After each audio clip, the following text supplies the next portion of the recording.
where we're welcoming on the screen Jesper Christiansen, who's the Chief Commercial Operations Officer at Maritime Services for DP World.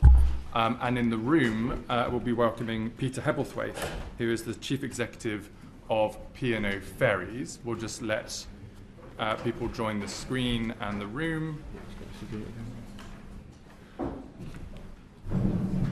Sorry, Peter, just the one next. Your name's on that one. Thank you. I apologise.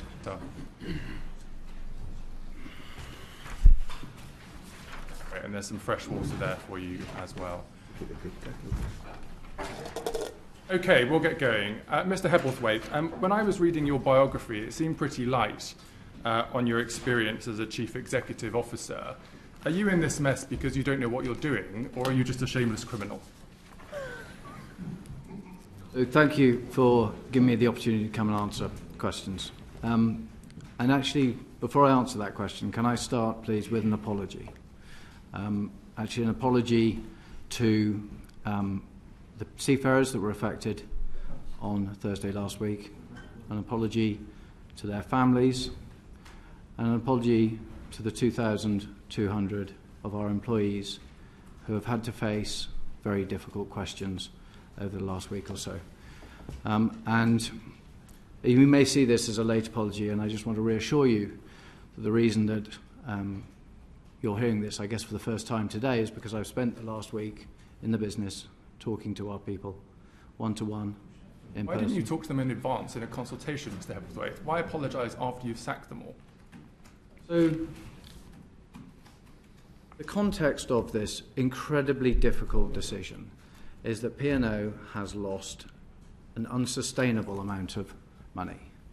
And the reality is, and this is the backdrop that I would ask you please to bear in mind, is that we would have had to close the business if we hadn't... I'm sorry to interrupt. I have lots of businesses come to my committee and tell me that, but they all consult before they make their staff redundant. Yeah. You didn't. Yeah, why not? So we thought long and hard about the routes to this, and we did consider every single option available to us, and we concluded that every single option available to us would result in the closure of P&O. And ultimately, and I haven't had a chance, and it would be great to talk to you about what this actual new crewing model looks like, but it is a fundamentally different operating model, and no union could accept Did you ask them? Our proposal. Did you ask the trade unions? No. Okay. In your letter to the Secretary of State, you said that you notified the relevant competent authorities in Cyprus, the Bahamas and Bermuda on the 17th of March. Is that correct? Yes. We heard earlier that that was in breach of your notification requirements to notify Cyprus within 45 days of the first dismissal and the Bahamas and Bermuda within 30 days. Do you recognise that? So not being a lawyer... well, presumably you have access to lawyers, Mr. Of course, and we are clear that we have not breached that law. Who did you write to in Cyprus? I will have to get back to you on that. Who did you write to in the Bahamas? I'll have to get back to you. Who did you write to in Bermuda? Let me respond. Did you sign off these letters? No. Can you provide this committee with copies of them? Yes. Thank you. What's your salary, Mr. Hebblethwaite? My salary is a basic salary of £325,000. You have access to a performance-related bonus?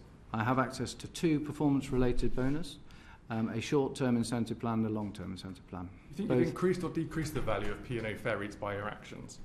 I think that P&O was otherwise going to close and didn't have a future. And so if your employers are, might I suggest, mad enough to offer you a performance-related bonus, will you accept it or reject it? That is, I can't tell you how far that is from my thoughts. As a point of principle, will you accept it or reject it?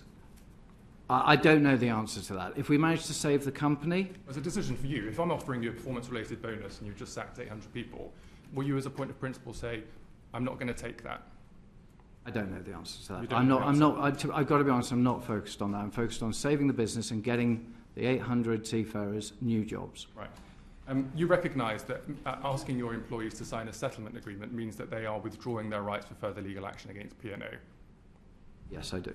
And we are making extremely generous payments as a result of that.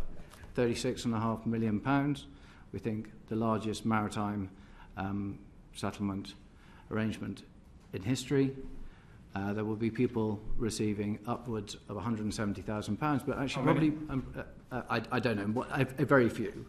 There will be about 40 who will receive more than 100,000. But most importantly, actually, is at the other end of that scale where we have capped the minimum.